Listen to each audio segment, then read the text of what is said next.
오늘 말씀은 죽음과 심판이라는 제목으로 말씀의 은혜를 함께 나누고자 합니다. 어느 목사님 그런 말씀을 하시더라고요. 극장에 코미디를 구경하려고 많은 사람들이 몰려들었는데 그 극장에 화재가 발생을 했습니다. 그래서 그 유명한 코미디언이 나가서 정중하게, 여러분, 이 극장에 지금 화재가 나서 공연을 할 수가 없습니다. 빨리 나가 주십시오. 그런데 이것이 코미디인 줄 알고 사람들이 박수를 치며 깔깔대고 웃더랍니다. 그래서 다시 농담이 아닙니다. 여러분, 빨리 나가야 삽니다. 정말 불이 났습니다. 그런데도 사람들이 참 잘 웃긴다고 손뼉 치면서 막 웃다가 다 타 죽었답니다. 만들어낸 말이겠지요. 실제로 이 성경에서 보면 창세기 소돔성이 멸망을 할 때 하나님께서 이 소돔성이 불로 멸망을, 지금 불로 심판할 것이니 빨리 이곳을 떠나라. 하나님이 이렇게 말씀을 주셨습니다. 그래서 롯에게 말씀을 하시고 롯은 가족들을 불러서 하나님이 이곳을 불로 심판한다 하니 빨리 떠나자 이렇게 말씀을 했는데, 그 두 딸을 사랑하는 그 사위감들 2명 있었는데 자기 장인어른이 이곳 하나님이 심판하신다고 하니까 빨리 떠나라, 불심판이 내린다 이렇게 말씀을 하시는데 농담으로 알아듣고 그냥 떠나질 않았어요. 그래서 그 사위들도 불이 타 죽고 말았어요. 실제적으로 있었던 일입니다. 오늘날도 마찬가지예요. 심판이나 이 지옥에 대한 설교를 하면 그냥 웃기는 농담으로 사람들이 여겨버린다는 것입니다. 그래서 이 심각한 문제가 아닐 수 없다는 거예요. 어느 목사님이 지옥에 대한 설교를 했더니 그 교양 있어 보이는 한 성도가 지옥 같은 설교는 듣기 싫다고 항의 하더랍니다. 그래서 그 목사님이 그러셨대요. 옳습니다. 사람들이 재판받고 감옥 가는 것은 싫어하지만 법 질서를 위해서 감옥은 꼭 필요합니다. 이렇게 말을 했다는 거예요. 우리가 마찬가지로 지옥은 싫지만 반드시 최후 심판은 있고 지옥의 형벌이 있습니다. 목사님이 이렇게 말씀을 하셨다는 것입니다. 그러면서 사람이 한 번 죽는 것은 사람에게 정해진 것이고 그 후에는 심판이 있느니라 이 말씀을 하셨다는 거예요. 그러다 보니 보통 목사님들이 지옥 설교를 좀 등한시하는 게 사실입니다. 기왕이면 듣기 좋은 얘기, 복받는 얘기, 경제적인 이야기, 뭐 이런 시사적인 이야기를 많이 하지 최후 심판이다, 지옥이다 이런 설교는 대체적으로 적게 한다는 것입니다.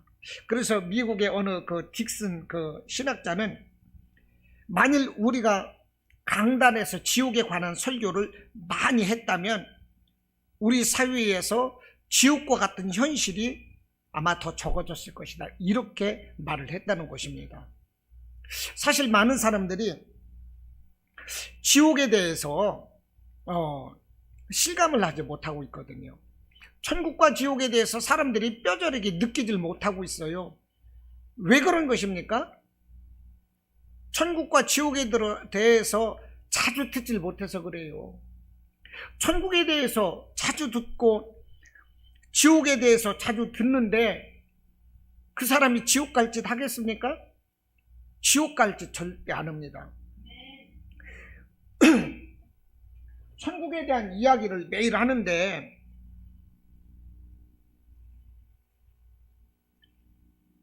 천국과 지옥에 대한 이야기를 매일 듣는데 그 사람이 어떻게 지옥 갈 짓을 하겠느냐는 것입니다. 자꾸 들으면 뇌에 박히거든요. 그래서 절대적으로 그런 짓 안 합니다.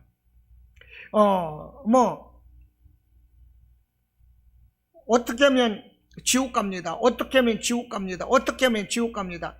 이 얘기를 수시로 하면 지옥 안 가려고 다 그 길을 피하게 돼요. 지옥 안 가려고.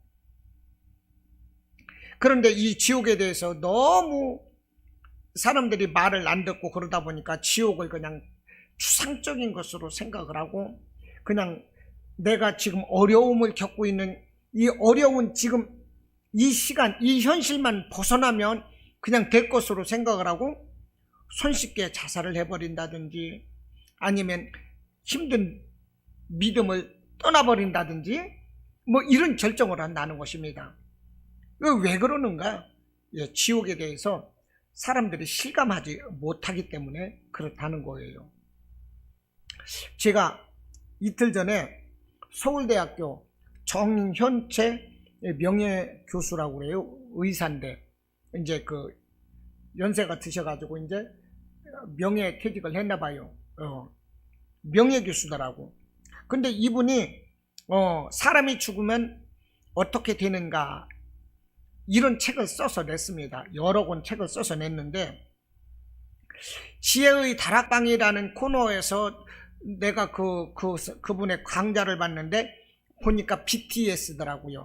불교 방송이더라고. 이상하다. BT가 불교인 것도 같고, 나중에 보니까 불교 방송이더라고요. 그래서 이제 불교 방송이라도 그러면 이 사람은 어떻게 죽음 이후의 사후의 세계를 어떻게 접근할까 관심을 가지고 어찌됐든 봐봤어요. 서울대학교 의사고 하니까. 외국에서는 그런 연구 사례가 많거든요. 우리나라는 사실 드뭅니다, 그런 게. 근데 이분이 이제 그 사후 세계에 대해서 이런 책 같은 것도 많이 써냈는데, 2007년도부터 죽음이란 무엇인가 이런 주제로 강연을 해서 약 600회 정도 강연을 했다고 그래요. 많이 한 거죠. 2007년도부터니까 한 15년 정도 강연을 이렇게 했습니다. 그래서 문화적, 종교적인 이 전통을 떠나서 죽음 이후에 어떠한 일이 일어나는가, 죽음 이후에 어떠한 일이 일어나는가 하는 이런 두려움과 의문을 본인이 품었다는 거예요. 그래서 사후 세계에 대한 책자를 사서 본다든지 다양하게 이제 연구를 이분이 했습니다. 예. 그런데 이분은 죽음 이후에 이제 궁금증과 이제 두려움 같은 게 의문점이 있었는데, 실제로 우리나라에서 85세 된 대기업 회장이 병원에서 죽기 전에 자신의 그 비서라든지 이런 사람들을 불러서 죽음 이후에는 어떻게 되는가 한 그런 질문을 많이 했다고 그래요. 그런 회장님이 계시다고 그래요. 그분이 누구신지는 모르겠어요. 그리고 우리나라 신부님 중에, 목사가 아니라 신부님 중에 그 어떤 장의사분이 말씀을 하는데 죽음에 대해서 굉장히 그 신부인데도 두려워하더라는 거예요. 내세의 소망, 천국에 대한 소망이 있으면 두려워할 필요가 없잖아요. 이 세상에 어려움이 끝나고 이제 복된 곳으로 들어가는 것이 죽음인데 사실은. 그런데 그 신부가 죽음을 앞두고 두려워했다는 것은 그분의 믿음이 사실은 엉터리라는 거겠죠. 이제 이런저런 얘기를 통해서 볼 때 누구나 다 사람은 죽음을 두려워하고 있고 의문시한다는 것입니다. 죽음 이후에 어떤 세계가 있는지 사람들이 모르기 때문에 두려워하고 기피한다는 것입니다. 그래서 이제 이 정연채 이 명예교수가 이런 강연을 하고 하는 목적은 두려움 가운데에 그냥 피치 못하게 당하는 그런 죽음이 아니라 편하게 맞이할 수 있는, 편하게 열어갈 수 있는 이런 죽음을 사람들에게 알려주기 위해서 이 강연을 했다는 거예요.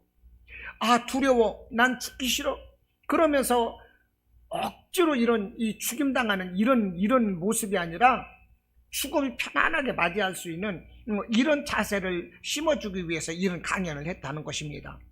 그런데 이제 이분이 그 연구한 결론은 그겁니다. 육신은 부패해서 소멸하지만 정신은 옮겨가는 것이다. 이것이 이 사람의 결론이에요. 예. 이 육신은 껍데기는 소멸되지만 우리의 정신은 옮겨가는 것이기 때문에 끝이 아니라는 것입니다. 그렇기 때문에 두려움에서 벗어날 수가 있었다. 옮겨가는 거기 때문에 이렇게 얘기를 하더라고요. 그래서 이분이 이제 설명을 하는 한 예를 들어보면, 이제 엘리자베스 쿼블러 로스 박사라는 분이 이 백혈병에 걸린 이 어린이 환자들에게 이 죽음에 대해서 어린이들이 이제 두려워하잖아요. 그러니까 이 백혈병 걸린 어린애들에게 이 죽음에 대해서 이 쿼블러 로스 박사가 설명을 해주는데, 인형에다가 한쪽에는 고치를 그리고요, 한쪽에는 나비를 그렸어요. 그래서 이제 죽는 아이들한테 고치를 보여주는 거예요. 고치가 죽거든, 고치가 죽으면 이렇게 돼요 하고 인형을 딱 돌려서 보여주는 거예요. 그럼 뭐가 있어요? 나비가 있는 거예요. 고치가 죽어야만이 아름다운 나비가 되잖아요. 고치에서 벗고 나와야 나비가 되는 거잖아요. 그렇듯이 죽음을 그렇게 설명을 했더라고. 죽음은 끝이 아니라 소멸이 아니라 옮겨가는 것이다. 네, 이렇게 설명을 했다는 것입니다. 그 예로 엘리자베스 쿼블러 로스 박사는 고치와 나비를 인형 양쪽에 그려서 고치가 죽으면 이렇게 나비가 된다, 이렇게 죽으면 옮겨가는 것이기 때문에 끝이 아니다, 두려워하지 말아라, 이렇게 이제 죽어가는 그 백혈병 어린애들한테 힘을 주었다 하는 것입니다. 그런데 이 정신의학자 이 융 박사라고, 유명하신 분 아시죠? 융. 예, 이분은 죽음의 저편에서 일어나는 일은 말할 수 없이 위대해서 우리의 상상이나 감정이 제대로 파악하기조차 어렵다, 이렇게 말을 했다는 거예요. 그리고 융의 수제자 마이 루이제 폰 프란츠라는 사람은 죽음은 사라지는 것이 아니라 알 수 없는 세계로 가는 것이다, 자기 스승하고 똑같은 얘기를 하고 있는 거죠. 알 수 없는 세계로, 우리의 상상이나 감정이 제대로 파악할 수조차 없는 또 다른 세계다, 이런 식으로 이제 정신의학자들도 많은 사람들이 이렇게 죽음을 얘기했다는 것입니다. 그런데 실제적으로 많은 사람들이 이 사후 세계를 체험을 하게 되는데, 이 사후 세계에 어떻게 체험하느냐면, 우리가 의식이 없을 동안에 이 자기 몸을 벗어나는 이 체험을 임사체험이라고 그럽니다. 임사체험. 근데 임사체험을 하는데 보통 10%에서 15% 정도가 임사체험한 것을 이렇게 얘기를 한다, 이 말입니다. 예. 그런데 이 과학 근본주의자들은 이렇게 말을 한대요. 우리의 의식은 뇌가 만들어내는데, 뇌에 피가 돌지 않으면 약 20초 후에는 뇌파가 기록되지 않는다. 뇌의 활동이 없기 때문에 뇌로 피가 돌지 않으면 뇌파가 기록되지 않는다, 이렇게 말을 한다는 거예요. 그렇기 때문에 과학 근본주의자들은 임사체험에 대해서 인정을 하지 않는다는 거죠. 사람이 피가 이미 정지돼서 굳어버리는데 어떻게 뇌 활동이 되고 어떻게 무슨 체험이라든지 생각 같은 걸 할 수가 있겠느냐, 불가능하다, 이렇게 말한다는 것입니다. 그런데 현대 과학이나 이 현대 의학에서는 의식은 뇌가 만들어내고 뇌가 없을 때 기억은 있을 수 없다, 이렇게 말을 한대요. 그러나 근사체험, 이 임사체험은 이 의식은 뇌와 무관할 수도 있기 때문에 이렇다 저렇다 말을 않는다는 거죠. 예. 그래서 이제 정현채 이 박사가 이제 연구한 것을 제가 이제 지금 말씀드리고 있는데, 임사 체험 환자들이 보통 이렇게 겪는 10가지 사례가 있습니다. 그게 뭐냐면 자신이 죽었다는 인식을 하게 된다는 거예요. 예. 그리고 이렇게 죽음을, 이렇게 자기가 죽었다는 것을 인식하는 사람은 그 순간 긍정적인 감정을 갖는답니다. 긍정적인 감정. 그리고 체외 이탈을 경험을 한대요. 내가 내 육신 속에서 내가 지금 빠져나왔구나, 이거 체외 이탈을 경험을 하고, 그리고 긴 터널을 통과하고, 또 밝은 빛과 교신을 한답니다. 빛을 통과하고 막 이런 얘기 많이 있잖아요. 빛과 이 교신이라는 것은 주고받는다는 거거든요. 그리고 색깔을 관찰할 수가 있고요, 천상의 풍경을 관찰한답니다. 천상이 뭐냐면 하늘나라거든요. 천국 풍경을 관찰한대요. 그리고 이미 세상을 떠났던 먼저 갔던 그 친지나 가족들과 그 세상 사람들을 만난다는 얘기죠. 그리고 지난날의 자신의 삶을 회고한다는 얘기요.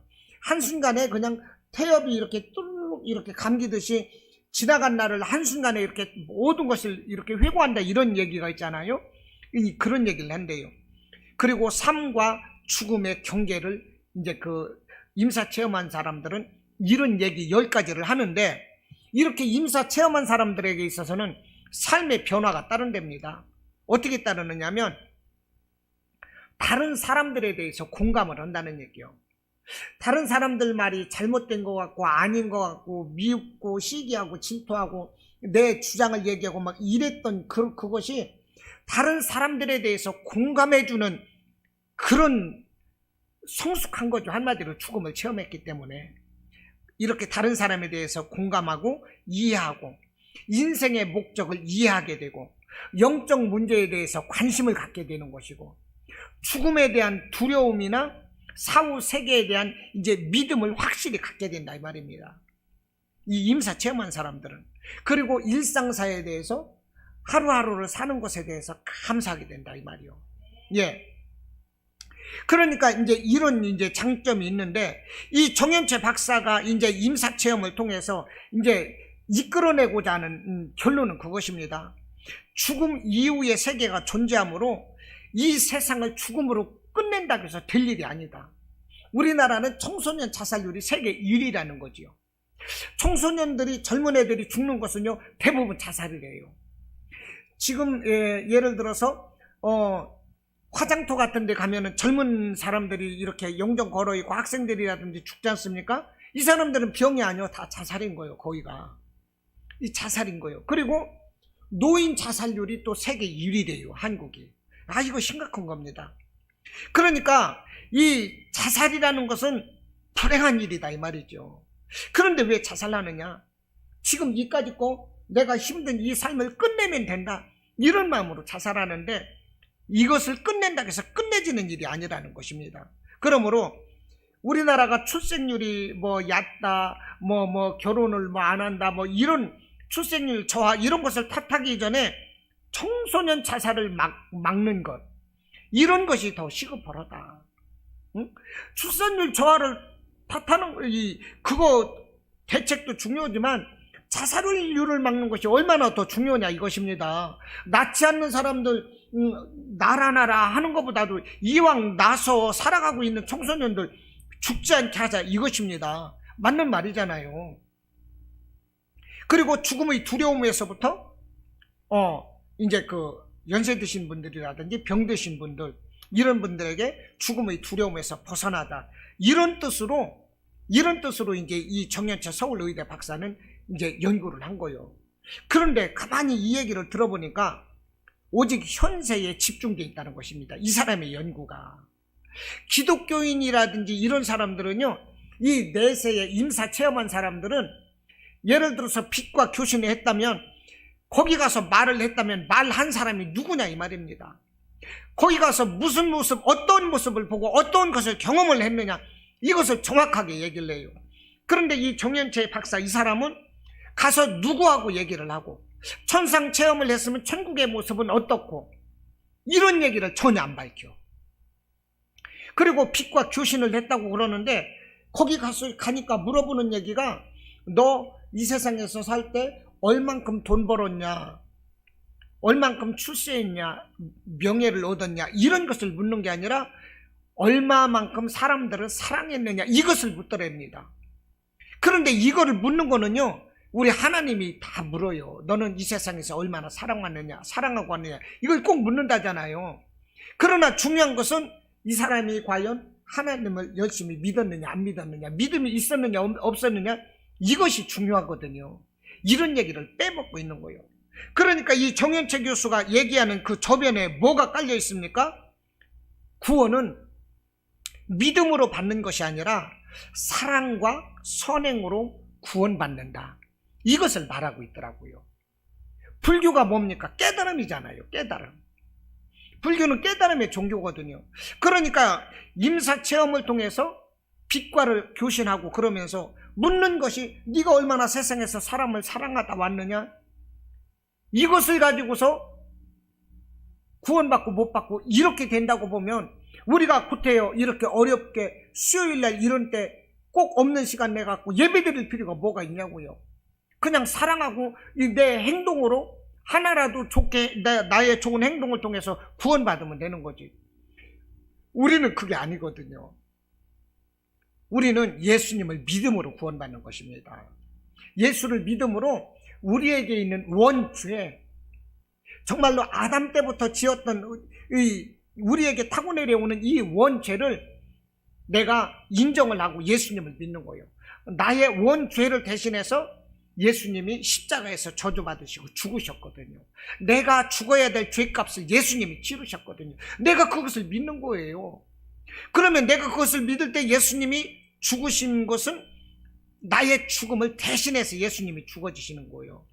예수님이 다시 부활하셨다는 것은 내가 예수님을 믿음으로 인하여 내가 죄로 인하여 나도 죽어진 것이고 예수님이 부활하심으로 인하여 나도 천국 생명을 얻게 되는 그것을 말하는 거거든요. 우리가 이렇게 구원받는 것이 기독교 아니겠어요? 근데 이 불교는 이게 아니거든요. 그러니까 현세적으로 어떻게 깨닫고 어떻게 선행을 하고 어떻게 하면 구원을 받느냐. 한마디로 얘기해서 이 불교에서 우리가 윤회설이 나왔다고 이렇게 생각을 하는데 사실 이 윤회설이라는 것은 힌두교에서 나온 거고요. 힌두교가 인도고요. 인도에서 또 불교가 나왔기 때문에 서로가 이렇게 겹치는 부분이 있거든요. 아무튼 이 윤회 사상 같은 것을 은연중에 얘기를 한다는 것입니다. 그 사람들은 내가 선행을 하면 이 다음 내세 좋은 것으로 또 태어나고 이게 윤회설이거든요. 우리는 그런 모습으로 구원을 받는 게 아닙니다. 오늘 히브리서 오늘 9장 27절을 우리가 읽었어요. 무슨 말씀입니까? 사람이 한 번 죽는 것은 정해진 것이요 그 후에는 반드시 심판이 있으리라. 이 말씀이잖아요. 우리는요 어차피 누구나 다 한 번 죽어요. 반드시 죽습니다. 그런데 죽음 이후에는 우리가 심판이 있다는 거예요. 우리가 이것을 기억해야 됩니다. 그래서 나의 죄 문제가 해결되지 못한 사람은 영원한 불못에 던져져서 그곳에서 영원한 그 불못 가운데서 슬피 울고 이를 갈면서 고통을 당하게 되는 거예요. 이게 바로 지옥이다 하는 것입니다. 그런데 예수 믿고 죄사함 받은 사람은 어때요? 영원한 천국에서 영생 복락을 누리게 되는 거예요. 할렐루야. 할렐루야. 믿으시기 바랍니다. 그러므로 요한복음 6장 40절 무슨 말씀을 합니까? 내 아버지의 뜻은, 우리 예수님이 말씀을 하시는 거예요. 내 아버지 성부 하나님의 뜻은 아들을 보고 믿는 자마다 영생을 얻는 이것이니 마지막 날에 내가 이를 다시 살리리라 이것입니다. 누구든지 예수님을 믿으면 영원한 생명을 얻어요. 그러므로 마지막 심판날이 올 것인데 그날 예수 믿은 사람은 영원한 생명을 얻기 때문에 다시 사는 이런 역사가 있다는 것입니다. 성경의 핵심 주제가 무엇입니까? 요한복음 3장 16절이라고 그랬어요. 하나님이 세상을 이처럼 사랑하사 독생자를 주셨으니 이는 그를 예수를 믿는 자마다 멸망하라 하지 않고 영생을 얻게 하려 하심이니라. 할렐루야. 계속해서 무슨 말씀을 합니까? 하나님이 그 아들을 세상에 보내신 것은 세상을 심판하려 하심이 아니요 그랬어요. 우리는요 하나님이 세상을 심판하러 오신 걸로 저는 처음에 그렇게 알았어요. 근데 성경을 읽어보니까 하나님이 그 아들을 세상에 보내신 것은 세상을 심판하려 하심이 아니요 그로 말미암아 세상을 구원을 받게 하려 하심이라. 그를 믿는 자는 심판을 받지 아니하는 것이요 믿지 아니하는 자는 하나님의 독생자의 이름을 믿지 아니함으로 벌써 심판을 받은 것이니라. 아멘. 하나님은 이 세상을 구원하시려고 예수님을 보내주신 거예요. 그럼에도 불구하고 믿지 않으니까 심판을 받고 지옥에 가는 것입니다. 그러므로 복음서의 결론이 무엇입니까? 너희는 온 천하에 다니면 천하 만민에게 복음을 전하라는 거예요. 사복음서의 결론, 예수님이 마지막 하신 말씀이 뭐예요? 너희는 그러므로 복음을 전하라. 복음 전하게 하기 위해서 12제자를 세우셨던 것입니다. 할렐루야. 사도 바울도 그런 말씀을 합니다. 로마서 1장 14절에서 나는 복음의 빚진 자래요. 여러분 빚지고 나서 맘 편히 살 수가 있습니까? 빚지면요, 그 빚을 반드시 갚아야 돼요. 그래요, 안 그래요? 은행에서 돈 빌리면 이자까지 쳐 갚아야 되잖아요. 사채 빚 갚으면 빚 얻으면 말할 수 없는 거고, 복리에 복리까지. 이 빚 지고서는 절대 못 삽니다. 빚이 없어야 살아요. 근데 사도 바울은 내가 복음의 빚진 자랍니다. 빚졌으니까 어떻게 돼요? 막 빚을 갚아야 되는 거예요. 빚을 안 갚고는 못 살아. 절대 못 살아.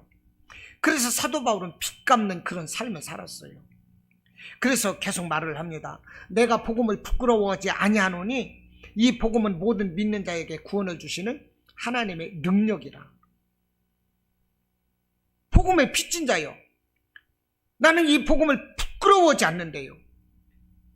부끄러워하지 않기 때문에 사도 바울은 복음을 전하다가 숱하게 매를 맞고 강도에게 얻어 걸리고 배가 뒤집어서 죽을 뻔하고 감옥에 가고 마지막에는 복음을 전하다가 목 잘려 순교하고 그랬어요. 오늘 같은 우리의 삶으로 적용을 한다고 보면 가장 저주받은 삶이었어요. 그러나 천국에서는 사도 바울이 가장 큰 상급인 것입니다. 할렐루야. 복음에 빚졌어요. 복음을 부끄러워하지 않는 거예요. 복음은 자신의 능력이래요. 그러니까 아무리 자기를 때려도, 강도를 만나도, 감옥에 갇혀도, 죽인다고 위협을 하더라도 그것을 기꺼이 기쁘게 감당을 하는 거예요. 복음을 전하는 거예요. 위대한 사람이 되었어요. 그러면서 우리에게 주시는 말씀이 뭡니까? 너는 말씀을 전파하라. 때를 얻든지 못 얻든지 항상 힘쓰라, 그거요. 사도 바울은 늘 내게 배우라 이렇게 말을 했어요. 와, 얼마나 자신 있으면, 얼마나 자기 자신이 정말로 당당하고 깨끗하면 너희는 내게 배우라 이렇게 말할 수 있을까요? 이거 교만이 아니에요. 그만큼 자신 있는 삶이었어요. 그러면서 말씀을 전파해요. 때를 얻든지 못 얻든지 항상 힘쓰라. 우리는요, 뭐 좀 해라 하면 저 시간이 없어서 오늘은 안 되겠는데요. 핑계 대잖아요. 핑계 대잖아요. 저 지금도 마음이 걸리는 게 있습니다. 전도사 시절에 담임 목사님이 갑자기 바쁘셨는가 봐요. 근데 수요일 날 저한테 저녁 예배 인도를 하라고 하시는데 다른 전도사 같으면 그저 성은이 만극하옵나이다 그러고 나서 설교를 했을 거예요. 한 100명 앞에서. 그런데 저는요, 바빠서 오늘 안 돼요. 그래 버렸어요. 열일 제쳐놓고 갔어야 되는데 크게 투구투구 걸립니다. 성은이 만극하옵나이다. 그래야 되는데 저 바빠서 안 되는데요. 사실은 핑계였어요. 핑계. 그러지 말라는 거예요. 때를 얻든지 못 얻든지. 전도합시다. 그러면 내가 할 일 딱 집어 던지고 전도해야 되는 거예요. 청소합시다. 그러면 딱 집어 던지고 청소해야 되는 거예요. 교회 뭐 합시다. 그러면 딱 해야 되는 거예요. 할렐루야. 내가 너를 사람 낚는 어부가 되리라. 그러면서 베드로, 요한, 야고보, 안드레 이렇게 제자들을 예수님이 부르실 때 제자들이 어떻게 됐어요? 배와 부모를 버려두고 따르니라. 할렐루야. 때를 얻든지 못 얻든지 힘쓰는 자세가 그겁니다. 사도 바울은 복음에 빚진 자래요. 자기 자신이 복음을 부끄럽지 않는데요. 복음은 구원 주시는 하나님의 능력이래요. 이 사도 바울과 같은 이런 삶이라면 정말 얼마나 행복할까. 내가 복음을 전하다 매를 맞아서 엉덩이가 터질지라도 얼마나 행복할까. 우리 이런 자세로 믿음 생활을 해야 되는 것입니다. 어제 복음을 전하다가 이화숙 집사님을 반월역 앞에서 만났는데 반갑더라고. 예, 저는 복음 전하면서 그런 생각을 해봤어요. 일주일에 2번 내지 3번 제 혼자 전도를 하고 있지만은 어깨띠를 하고 당당하게 전도를 합니다. 정말 어떤 사람들은 막 고소도 당하고 끌려도 가고 막 그런다는데 저는 너무 쉽게 전도하는 것 같아. 예. 하나님 일을 하는 것이 정말로 행복하고요. 예. 하나님이 기뻐하십니다. 저는 전도를 왜 하느냐? 그거 전한다고 해서 그 사람들이 얼마나 오겠어요. 예수를 믿다가 예수 안 믿는 사람이 전도하는 사람을 보면서 가슴이 덜컥 내려앉으며, 아이고, 내가 예수 믿었었는데 내가 지금 뭐하고 있지? 몇 사람은 깨닫는 사람도 있을 거예요. 그러면서 안 나가던 교회 나가는 사람도 있을 거야. 전도하는 나를 보면서, 아, 저 사람은 코로나 시대에 어깨띠를 메고 전도하는구나. 그런데 나는 예배 생활 잘 하다가 내가 요즘 안 나가고 있지? 그러면서 걸려가지고 양심에 걸려서 나가는 사람도 있을 것이고요. 여러 명 있었겠죠. 있겠죠. 그런 간접적인 그 효과는 참 많을 겁니다. 그런데 효과가 없을지라도 저는요, 이 전도를 함으로 인해서 누가 좋아합니까? 하나님이 기뻐하시잖아요. 하나님이 전도하라고 하셨거든. 우리 주님이 기쁨 되실 수 있다면 얼마든지 할 수 있는 거지요. 할렐루야. 저는 그래서 전도합니다. 제가 지금 말씀의 제목이 뭡니까? 죽음과 심판이에요. 할렐루야.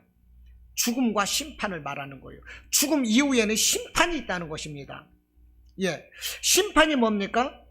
이제 천국과 지옥으로 갈라지는 거죠. 오늘은 지옥에 대해서 말씀을 드리고자 해요. 자, 지옥의 실태는 어떤 것일까요? 지옥의 실태 어떤 모습일까요? 지옥은요, 불꽃 가운데서 고통받는 곳입니다. 지옥은 불꽃 가운데서 고통받는 곳이에요. 누가복음 16장에서 보면 거지 나사로와 이 부자 이야기가 나와요. 예, 거지 나사로와 부자 이야기가 나오는데, 이게 그 내용을 보면 이 거지였던 사람 이름이 누구라고 그랬어요? 나사로. 그런데 나사로가 부잣집에 가서 구걸을 했습니다. 그런데 그 부잣집 사람의 이름은 누구입니까? 없어요. 왜 그럴까요? 우리는 이 세상에서 살면서 예를 들어서 뭐 이렇게 높은 데 있는 사람들은 이름을 우리가 압니다. 부자인 사람들도 알아요. 대기업 회장들도 이름을 알고, 대통령이라든지 국무총리라든지 검찰총장이라든지 높은 사람들 이름은 다 알아요. 국회의원들 이름 다 알아요. 그런데 노숙자 이름은 모릅니다. 예, 그냥 전철 타고 버스 타고 왔다 갔다 하는 그냥 회사원들 이름은 몰라요. 그런데 천국에서는 어떻게 되었습니까? 거지였던 나사로 이름은 알고 있는데 그 나사로가 가서 구걸하던 그 부자 이름은 모르고 있다는 거예요. 완전히 바뀌어졌죠? 이 세상과 완전히 바뀐 것입니다. 여러분, 이 세상에서는 있는 사람들을 우대하고 가진 사람들을 우대하고, 예, 그것을 꿈꾸다 보니까 있는 사람, 가진 사람, 권력 있는 사람, 명예 있는 사람, 돈 많은 회장들은 이름을 다 알지만 노숙자들은 이름을 모르는 거거든요. 그러나 천국에서는 그게 안 통한다 이 말이요. 하나님을 누가 잘 믿었느냐? 누가 하나님 앞에 겸손했느냐? 누가 더 예배드리고 누가 겸손한 기도를 했느냐? 이것을 천국에서는 따지는 거예요.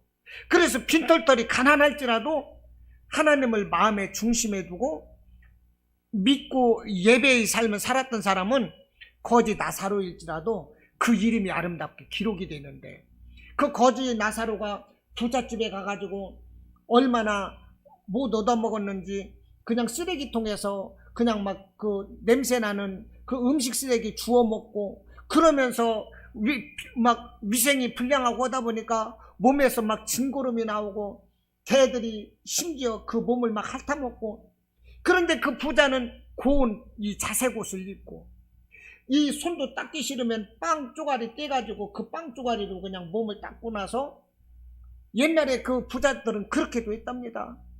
그러고 나서 속살만 파먹은 거예요. 얼마나 부자였는지. 그런데도 천국에서는 하나님 안 믿으니까 이름도 몰라. 니까지 그 세상에서 아무리 부자라도 천국에서는 필요 없다 이것입니다. 쭉정이로 분류돼 가지고 나중에는 그게 어떻게 됩니까? 불에 타는데 던져지고 만다는 거예요. 이것이 바로 천국, 이 천국에 가지 못하는 지옥의 실태다 하는 것입니다. 그래서 누가복음 16장 24절은요, 내가 이 불꽃 가운데서 괴로워하나이다, 이 부자가 이렇게 하소연을 하는 거예요. 그러니까 지옥이 어떤 곳입니까? 불꽃 가운데서 고통받는 곳, 이것이 바로 지옥이라는 거예요. 근데 예수님도 이 지옥에 대해서 이 여러 곳에서 좀 이렇게 자세하게 말씀을 하십니다. 뭐라고 말씀을 하시느냐? 마태복음 10장 28절 보니까 몸은 죽여도 영혼은 능히 죽이지 못하는 자들을 두려워하지 말고 오직 몸과 영혼을 능히 지옥에 멸하실 수 있는 일을 두려워하라 그랬어요. 예, 몸과 영혼을 능히 지옥에 멸하실 수 있는 일을 두려워하라. 예, 그러니까 예수님은 이 지옥을 아주 두려운 곳으로 지금 말씀을 하고 있는 것입니다. 그런데 그 지옥이 어떤 곳이냐? 예, 마가복음 9장 48절로 49절에서 거기에서는 구더기도 죽지 않고 불도 꺼지지 아니하느니라. 사람마다 불로서 소금치도 담을 받으리라. 이렇게 말씀을 했어요. 지옥이 어떤 곳입니까? 구더기가 있는 곳, 불도 꺼지지 않는 곳, 불로서 소금치도 타는 곳, 이곳이 바로 지옥이라는 거예요. 이런 설교를 믿지 않는 사람들이 들어야 돼요. 정말로. 이런 지옥을 깨달아야 되는데 사람들이 이걸 모르는 것입니다. 이 사도 바울도 이 지옥의 존재를 말했습니다. 예, 데살로니가후서 1장 7절로 8절 보니까 주 예수께서 자기의 능력의 천사들과 함께 하늘로부터 불꽃 가운데에 나타나실 때에 하나님을 모르는 자들과 우리 주 예수의 복음에 복종하지 않는 자들에게 형벌을 내리시리니 그랬습니다. 불꽃 가운데서 나타나실 때, 이 지옥은 불꽃 가운데서 고통받는 것입니다. 그게 누구입니까? 하나님을 모르는 자, 예수의 복음에 복종하지 않는 자들, 이들이 불꽃 가운데 이 지옥에 던져질 것이다, 이렇게 말을 하고 있는 거예요. 베드로도 지옥을 역설했습니다. 예, 베드로후서 2장 4절 보니까 하나님이 범죄한 천사들을 용서하지 아니하시고 지옥에 던져 어두운 구덩이에 두고 심판 때까지 지키게 하셨으니, 이 말씀 가운데서 이 지옥이 왜 생겨난 것입니까? 마귀를 가두려고 생겨난 이 어두운 곳, 이곳에 하나님을 알지 못하고 예수의 복음에 복종하지 않는 자들이 던져지게 되는 것입니다. 이곳은 불도 꺼지지도 않고 구더기가 있는 곳, 정말 말할 수 없이 처참한 곳, 이곳이 바로 지옥이라는 거예요. 이런 지옥을 가서는 안 되는 것입니다. 이 지옥이 어떤 것인가 정리해 보겠습니다. 영원히 꺼지지 않는 불꽃 가운데 있습니다. 이 지옥은 피할 수도 없습니다. 계속 영원합니다. 이것이 지옥이라는 거예요. 그런데 지옥을 피하는 길이 있어요. 오직 예수 믿고 죄산 받아야 합니다. 할렐루야. 예수님이 나를 대신해서 죽으셨습니다. 십자가에 죽으셨습니다. 내가 그것을 믿습니다. 그걸 믿고 고백을 하면 내가 그냥 죄사함 받는 거예요. 너무 쉬워요. 너무 쉬워요. 나는 죄인입니다. 일은 장황하게 않더라도 나는 죄인인데 내 죄를 대신해서 우리 예수님이 십자가에서 죽으셨습니다. 그 예수님이 3일 만에 다시 살아나셨어요. 하늘 하나님께서 살리셨어요. 내가 그것을 믿습니다. 이렇게 고백을 하면은 내가 죄사함 받는다니까요. 너무 쉬운 거예요. 그래서 요한복음 3장 16절, 하나님이 세상을 이처럼 사랑하사 그래서 독생자를 주셨다, 이 말입니다. 그 독생자가 십자가를 지고 죽었다 하는 것입니다. 왜 십자가를 지고 죽었느냐? 이는 그를 믿는 자마다 멸망하지 않고 영생을 얻게 하려 하심이라. 쉽지 않습니까? 예. 로마서 10장 10절로도 말씀을 해요. 사람이 마음으로 믿어 의에 이르고 입으로 시인하여 구원에 이르느니라. 예수님을 믿고 입으로 시인하면 우리가 구원을 얻는 것입니다. 어떤 죄인이라도 내가 죄인임을 깨닫고 회개하고 예수님을 구주로 믿고 시인하면 그 순간에 구원받아요. 너무 쉬워요. 할렐루야. 제가 오늘은 일부러 이 지옥에 대해서 한번 간단하게나마 살펴봤습니다.